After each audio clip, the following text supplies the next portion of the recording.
மாணவர்கள் அனைவருக்கும் வணக்கம்.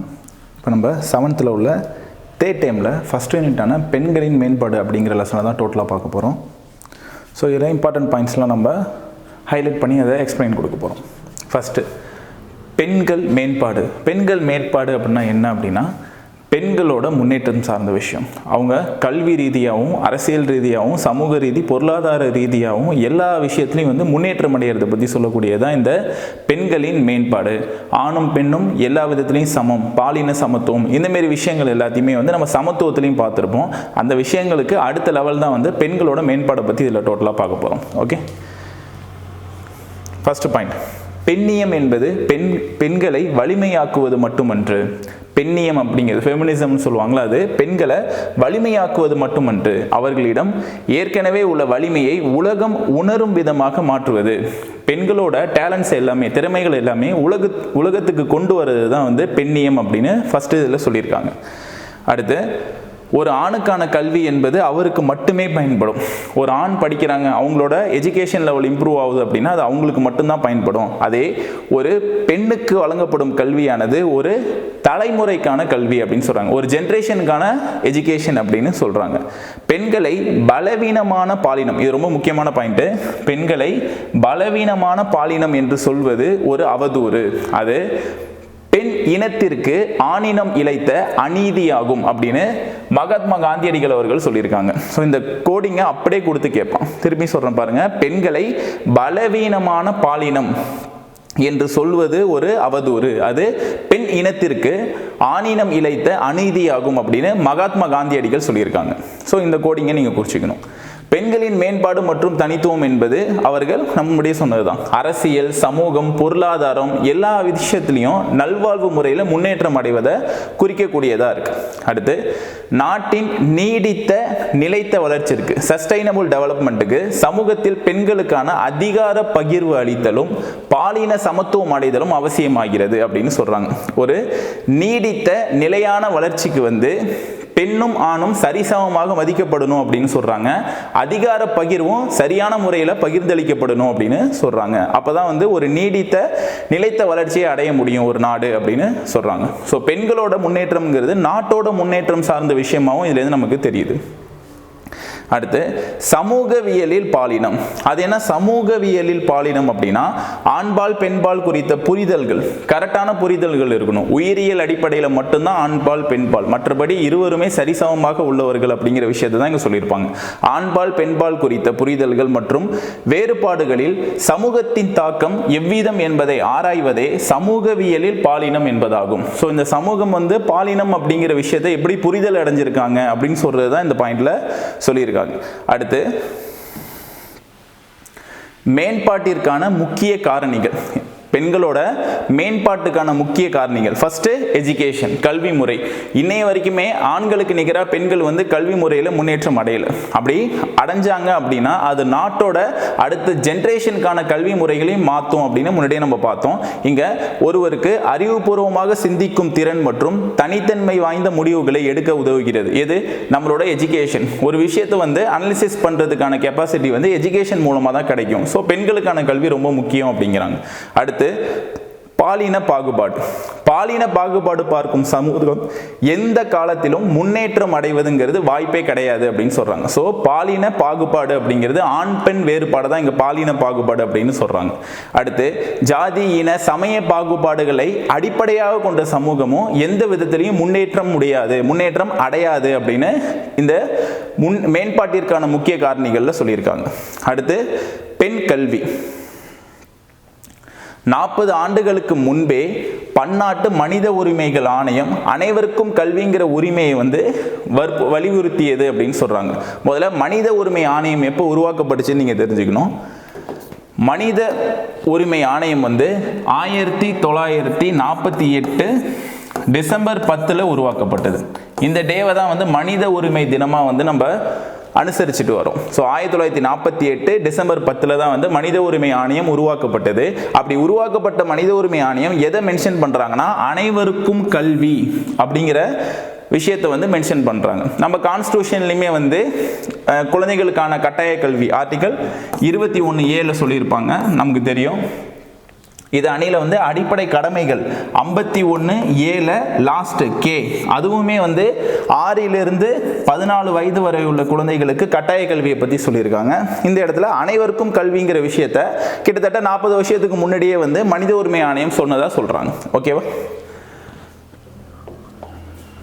அடுத்து பராக் ஒபாமா அவர்கள், அமெரிக்காவோட முன்னாள் ஜனாதிபதி, அவர் என்ன சொல்லியிருக்காங்க அப்படின்னா, நமது எதிர்காலம் பெண்களை உதாசீனப்படுத்துவோர் கையில் இல்லை, பெண்களை வந்து தாழ்த்துறவங்க கையில கிடையாது, அது நமது மகன்களை போல் பள்ளிக்கு கல்வி கற்க செல்லும் நமது மகள்களின் கனவுகளில் உள்ளது. நம்ம எதிர்காலம், நம்ம பையன் எப்படி அடுத்த லெவலை பற்றி யோசிக்கிறானோ அது போல் நம்ம மகள்களோட கனவுகளையும் நம்ம எடுத்துக்கணும்னு சொல்கிறாங்க. அவர்களே இவ்வுலகத்தில் தாங்கி நிற்கும் வல்லமை கொண்டவர்கள் என அவர்களே இந்த இடத்துல பெண்கள், அவங்களோட கனவு தான் இந்த உலகத்தையே தாங்கி இருக்கக்கூடிய வல்லமை கொண்டது அப்படின்னு அமெரிக்க முன்னாள் ஜனாதிபதி பராக் ஒபாமா அவர்கள் எங்கே சொல்லியிருக்காங்க அப்படின்னா, ஐக்கிய நாடுகளின் பொது சபையில் 2012ஆம் ஆண்டு உரையாற்றினார். இந்த ஐக்கிய நாடுகள் அப்படிங்கும் போது அது எப்போ உருவாக்கப்பட்டது அப்படின்னா 1945 அக்டோபர் 24 தான் யுனைடெட் நேஷன் ஐக்கிய நாடுகள் சபை வந்து உருவாக்கப்பட்டது. ஓகேவா? இதில் கிட்டத்தட்ட 195க்கு மேற்பட்ட நாடுகள் வந்து அங்கே உறுப்பினர்களாக இருக்காங்க. இது உலகம் முழுமைக்கும் உள்ள ஒரு பொதுவான அமைப்பு. ஓகேவா?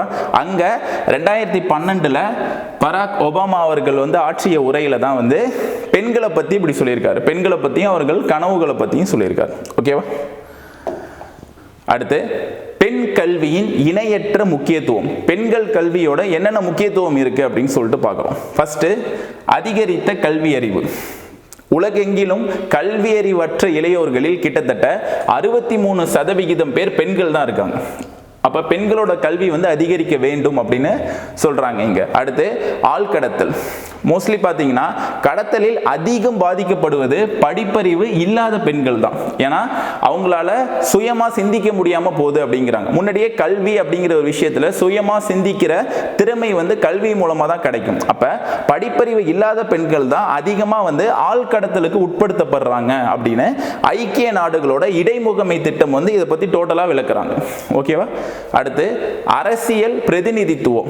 உலகம் முழுவதும் பெண்கள் வாக்காளர்களாகவே உள்ளனர். அப்படின்னா அவங்க ஓட்டு போடுறதுக்கு மட்டும்தான் இருக்காங்க.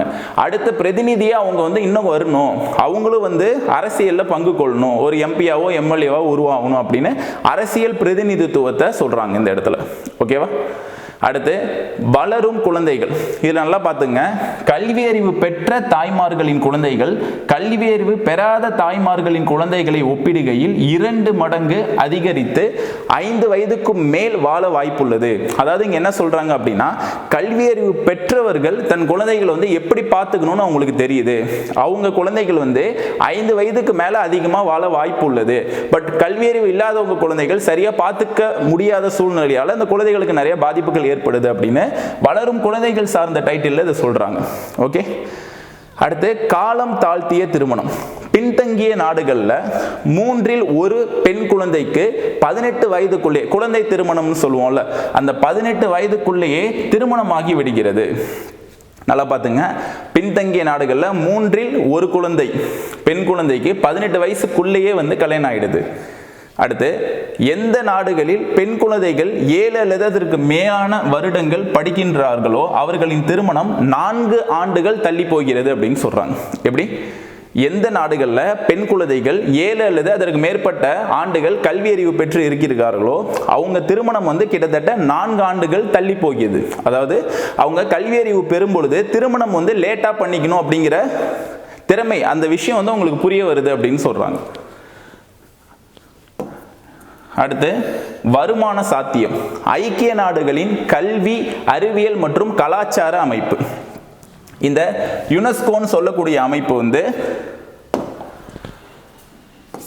இதுவும் 1945 நவம்பர் 16 அப்ப உருவாக்கப்பட்ட அமைப்பு. இதுவும் ஐக்கிய நாடுகள் சபை கூடயே வரக்கூடிய ஒரு விஷயம் தான். இது வந்து என்ன சொல்றது அப்படின்னா, கல்வி ஒரு பெண்ணின் வருமானம் ஈட்டும் திறனை அதிகரிக்கிறது. பெண்களோட வருமானம் ஈட்டும் திறனை வந்து கல்வி வந்து அதிகரிக்கிறது.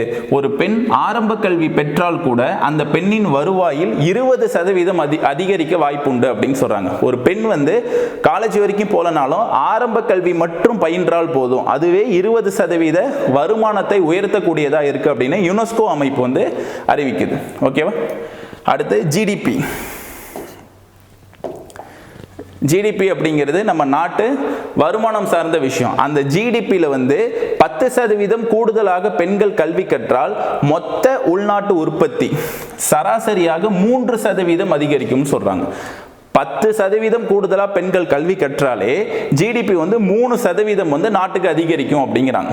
ஸோ 3%ங்கிறது மிகப்பெரிய விஷயம் ஜிடிபியில். அடுத்து வறுமை குறைப்பு.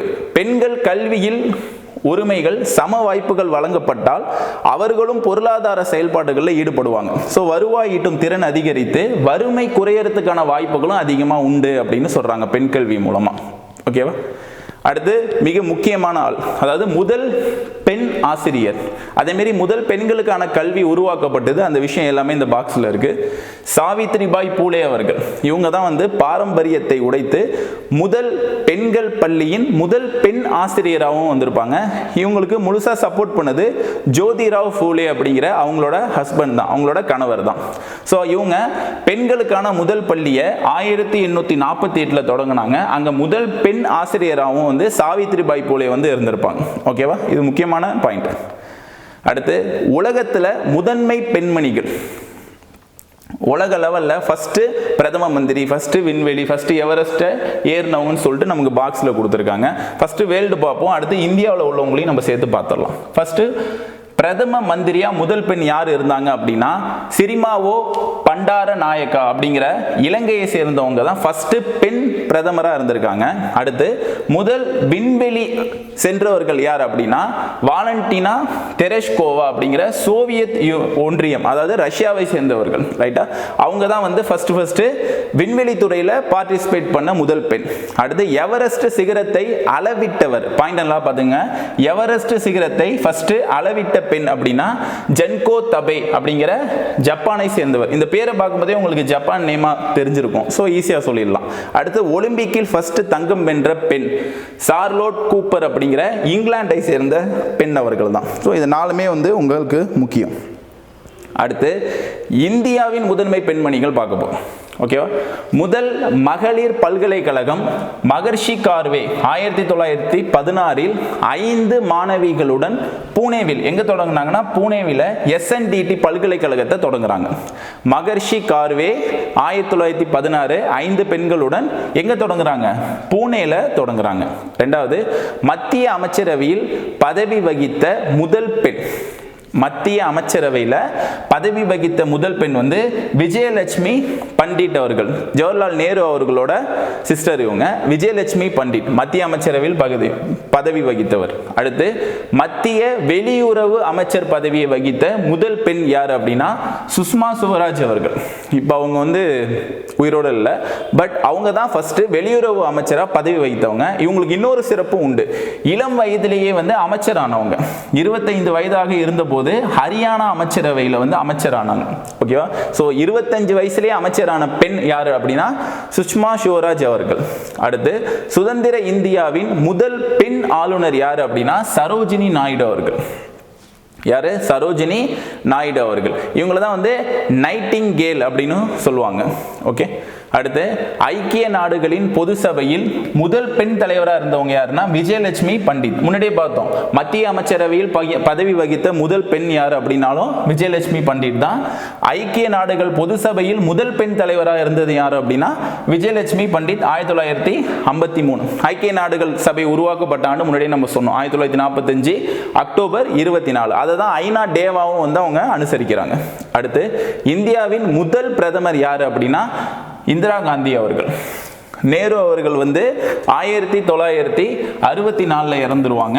அடுத்து வந்து லால் பகதூர் சாஸ்திரி வருவாங்க. அவங்க 1966 இறந்ததுக்கப்புறம் அடுத்து இந்திரா காந்தி அவர்கள் வந்து முதல் பெண் பிரதமராக வந்து பதவி வகிப்பாங்க. இவங்க பிரதமர் பதவி வகிக்கிறதுக்கு முக்கியமான ஆளா இருந்தது யார் அப்படின்னா திரு காமராஜர் அவர்கள். அதனால தான் அவங்க வந்து தலைவரை உருவாக்குபவர் அப்படின்னு சொல்லுவாங்க. ஓகேவா, த கிங் மேக்கர் அப்படின்னு சொல்லுவாங்க. அடுத்து முதல் பெண் காவல்துறை உயர் அதிகாரியா இருந்தது யார் அப்படின்னா ஐபிஎஸ் வந்து கிரண் பேடி அவர்கள். 1972 முதல் பெண் காவல்துறை அதிகாரியா வந்திருப்பாங்க. அடுத்து அமைதிக்கான நோபல் பரிசு பெற்ற முதல் பெண் வந்து அன்னை தெரசா அவர்கள் 1979 வந்து நோபல் பிரைஸ் பெற்றிருப்பாங்க.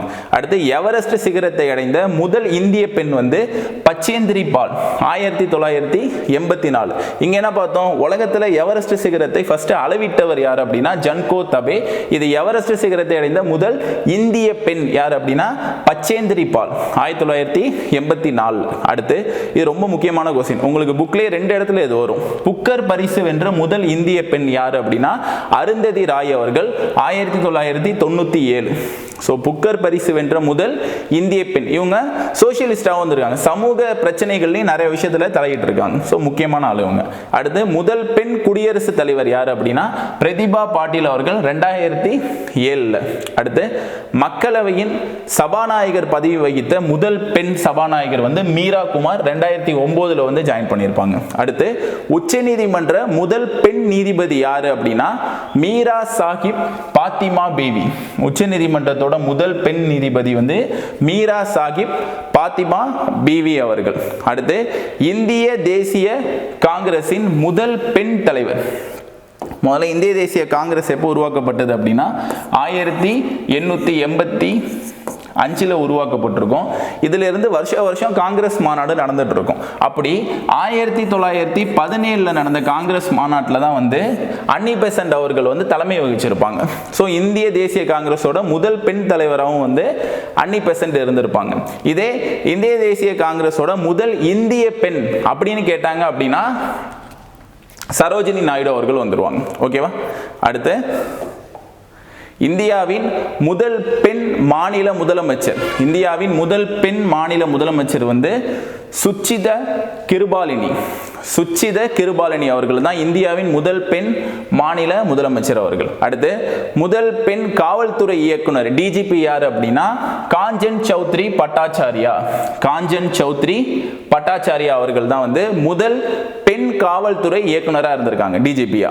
அடுத்து இந்தியாவின் முதல் பெண் பாதுகாப்புத்துறை அமைச்சரும் திரு நிர்மலா சீதாராமன் அவர்கள் தான். அதே போல முதல் பெண் நிதி அமைச்சரும் வந்து திரு நிர்மலா சீதாராமன் அவர்கள் தான்.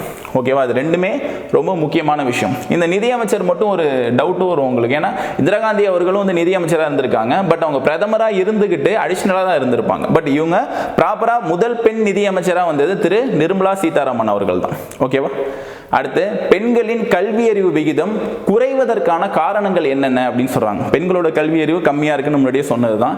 ஆண்களை கம்பேர் பண்ணும்போது பெண்களோட கல்வி அறிவு குறைவான விகிதத்தில் இருக்கு. அதுக்கான காரணம் ஃபர்ஸ்ட் சமத்துவமின்மை, பாலின சமத்துவமின்மை. ஆண் பெண்ணுன்னு பார்க்கும்போது பெண்களோட கல்வி நிறைய இடத்துல இன்னைய வரைக்குமே நிராகரிக்கப்பட்டு வருது. ஓகேவா. அது ஃபர்ஸ்ட் பாயிண்ட். ரெண்டாவது சமூக பாகுபாடு மற்றும் பொருளாதார சீரழிவு. சமூக பாகுபாடு, சமூகத்திலேயே வந்து பாகுபாடு காட்டக்கூடிய விஷயங்களால பெண் கல்விங்கிறது இந்த இடத்துல வந்து குறைவா இருக்கு. அடுத்து பெண் குழந்தைகளை வீட்டு வேலைக்கு ஈடுபடுதல். ஸோ குழந்தை தொழிலாளர்கள் குழந்தை கல்விக்கு அனுப்பாமலே வேலைக்கு அனுப்பி அவங்களோட கல்வி வந்து பறிக்கப்படுது. அடுத்து பள்ளிகளில் பெண் குழந்தைகளின் சேர்க்கை குறைவு. பள்ளிகளில் வந்து பெண் குழந்தைகளோட சேர்க்கையை வந்து இந்த விஷயத்தால குறைவாயிட்டு அப்படிங்கிறாங்க. பள்ளிகளில் குறைந்த தக்க வைப்பு வீதம், அதாவது இடைநிற்றல் வீதம், இடைநிற்றல் வந்து அதிகமா இருக்கிறதால பெண்கள் வந்து சேர்றது குறைவாகவும் இருக்கு. ஓகே. அடுத்து பொருளாதார வளர்ச்சியில் பெண்களின் பங்கு எப்படின்னு கொடுத்துருக்காங்க. பெண்களின் பொருளாதார வளர்ச்சி அல்லது முன்னேற்றம் சமூகத்தில் தவிர்க்க முடியாத ஒன்றா இருக்கு. ஓகே. அடுத்து மனித உரிமைகளை முன்னெடுக்கும் போது அதன் வளர்ச்சியின் போதும் பெண்கள் மேம்பாடு அவசியமான நடைமுறையில் இருக்கு. இதெல்லாம் ஒரு கிளான்ஸ் நீங்க படிச்சுட்டா போதும், இதுல இருந்து கொஸ்டின்ஸ் பெருசா வராது. பட் ஒரு வாட்டி வாசிச்சிட்டீங்க அப்படின்னா விஷயம் என்னன்னு புரிஞ்சிடும் உங்களுக்கு. நீடித்த நிலையான வளர்ச்சி, முன்னாடியே சொன்ன சஸ்டைனபிள் டெவலப்மெண்ட், அதுக்கு வந்து பெண்களோட முன்னேற்றங்கிறது ரொம்ப முக்கியம். பாலின சமத்துவம் அடைவது ரொம்ப அவசியமான ஒன்றா இருக்கு. அடுத்து பெண்கள் பொருளாதார மேம்பாடு அடைவதால் என்னென்ன நன்மைகள் கிடைக்கும் அப்படின்னு சொல்றாங்க. பெண்களின் பொருளாதார மேம்பாடானது பெண்கள் பாலியல் சமத்துவம் பெறுவதற்கான உரிமைகளை அடைவதற்கு வழிவகுக்கிறது. பெண்களோட பொருளாதார மேம்பாட்டால ஆணும் பெண்ணும் சமம்ங்கிற விஷயம் வந்து உருவாகும் அப்படிங்கிறாங்க. அடுத்து பெண்கள் பெண்களை பொருளாதார முன்னேற்றம் அடைய செய்வதும் உலகில் பாலின இடைவெளிகளை குறைப்பதும் நிலைத்த நீடித்த இலக்கை அடைய உதவுகிறது. நிலைத்த நீடித்த இலக்கு SDGன்னு சொல்லுவாங்க, சஸ்டைனபிள் டெவலப்மெண்ட். மொத்தம் 17 இலக்குகள் உண்டு. இந்த இலக்குகளை உலக நாடுகள் எல்லாம் அடையணும். இந்த இலக்குகளை அடையிறதுக்கு பெண்களோட கல்வி அப்படிங்கிறது ரொம்ப முக்கியமான ஒன்றா இருக்குன்னு சொல்றாங்க. அடுத்து இந்தியாவில் ஆண் பெண் கல்வி அறிவு விகிதம் கொடுத்துருக்காங்க. இது எல்லாத்தையும் நீங்கள் பார்க்க வேணாம். ஃபர்ஸ்ட் 1951 எடுத்த மக்கள் தொகை கணக்கெடுப்பு. உங்களுக்கு மக்கள் தொகை கணக்கெடுப்பு ஃபர்ஸ்ட் எப்போ எடுத்தான்னு தெரியும். ப்ராப்பராக எடுத்தது 1881 ரிப்பன் பிரபு அவர்களால் எடுக்கப்பட்டிருக்கும். இம்ப்ராப்பராக எடுத்தது 1872 மேயோ பிரபு அப்படிங்கிற பிரிட்டிஷ் அதிகாரியால், கவர்னர் ஜெனரலால் அங்கே ட்ரை பண்ணியிருப்பாங்க. ஆனால் 81 தான் ப்ராப்பராக எடுத்திருப்பாங்க. இப்போ லாஸ்ட்டாக எடுத்தது 2011. 2021 கொரோனாவால் எடுக்க முடியல. ஸோ இப்போ வரைக்குமே எடுக்காமல் இருக்காங்க. அடுத்து எடுத்துருவாங்க. இப்போ இங்கே 1951 எடுத்த டேட்டா கொடுத்துருக்காங்க. இதில் ஆண்களோட ரேஷியோ பெண்களோட ரேஷியோ கொடுத்து இவங்க 2 பேருக்குள்ள டிஃப்ரெண்ட் 18.30. அதே லாஸ்டா 2011 டேட்டா பார்த்துக்கிட்டீங்க அப்படின்னா மொத்தம் 74.04 இந்திய கல்வி அறிவு விகிதத்தோட ரேஷியோ. இதுல ஆண்கள் பார்த்தீங்கன்னா 82.14 இருக்காங்க. பட் பெண்கள் 65 தான் இருக்காங்க. அப்போ இவங்களோட டிஃப்ரெண்ட் 16.68.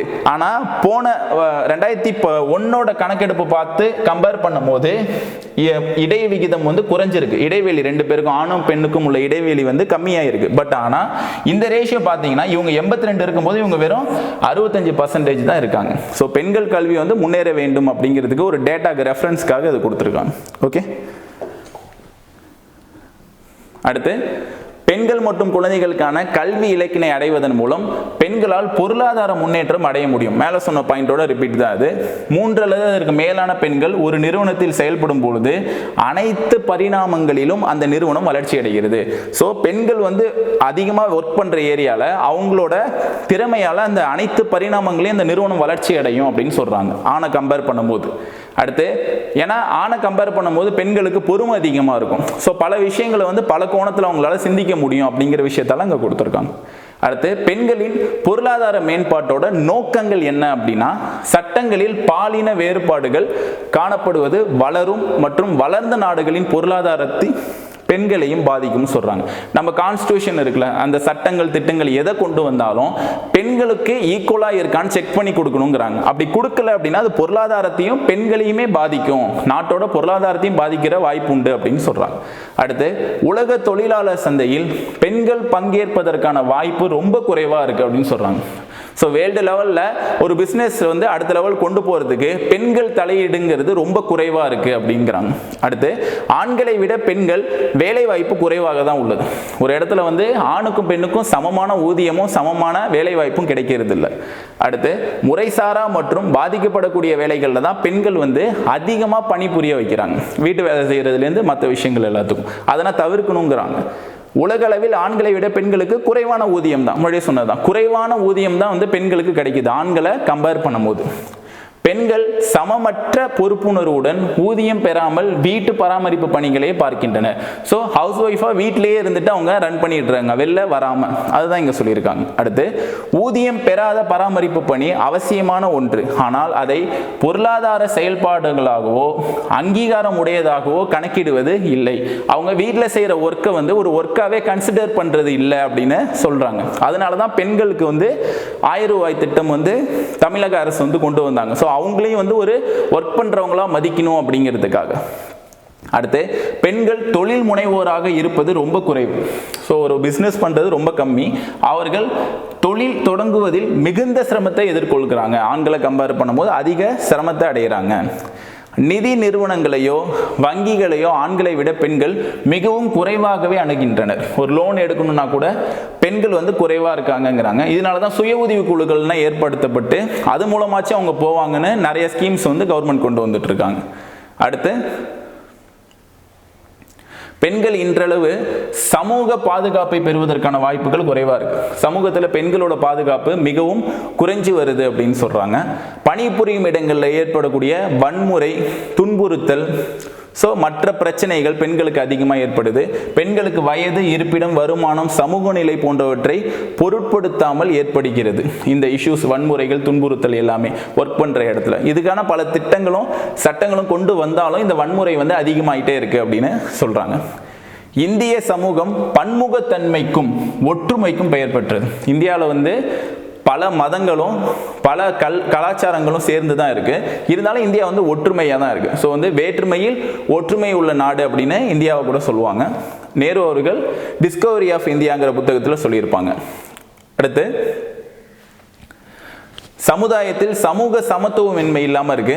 சமத்துவமின்மை குறைந்தால் மட்டுமே பெண்களோட முன்னேற்றம் அடையும் அப்படின்னு சொல்லிட்டு இந்த லெசனை வந்து கம்ப்ளீட் பண்றாங்க. ஓகேங்களா? இதில் லாஸ்டா, உலகின் மொத்த மக்கள் தொகையில் 50% பெண்கள் பகிர்ந்து கொண்டுள்ளனர். உலகத்தில் உள்ள மொத்த மக்கள் தொகையில் 50% பெண்கள் வந்து இருக்காங்க. இந்த உலகில் பெண்கள் மேம்பாடு அடைய செய்யாமல் உலக அமைதியையும், இந்த பாயிண்ட் நல்லா பார்த்துங்க, பெண்களை மேம்பாடு அடைய செய்யாம உலக அமைதியையும் செழிப்பையும் நாம் கற்பனை கூட செய்து பார்க்க முடியாது. ஒவ்வொரு பெண்ணையும் ஒரு சுய சிந்தனையுடைய அதிகாரம் பெற்ற பெண்ணாக மாற்றுவது அனைவருடைய பொறுப்பாகும். மெயினா ஒரு ஆணோட பொறுப்பாகும். என்ன சொல்றாங்கன்னா, ஒரு பெண்ணை வந்து சுய சிந்தனையுடைய அதிகாரம் பெற்ற பெண்ணா மாற்றுறது ஒவ்வொருவரோட பொறுப்பாகும் அப்படின்னு சொல்லிட்டு இந்த லெசனை கம்ப்ளீட் பண்றாங்க. இந்த லெசன்ல வந்து நம்ம புக் பேக்ஸ் பார்த்துருங்க. மெயினா முதன்மை பெண்கள்னு ஒரு டாபிக் பார்த்துருப்போம். உலக லெவல்ல, இந்தியா லெவல்ல, அதுல இருந்து கண்டிப்பா கொஸ்டின்ஸ் கேட்கறதுக்கான வாய்ப்பு உண்டு. ஓகேவா? தேங்க்யூ.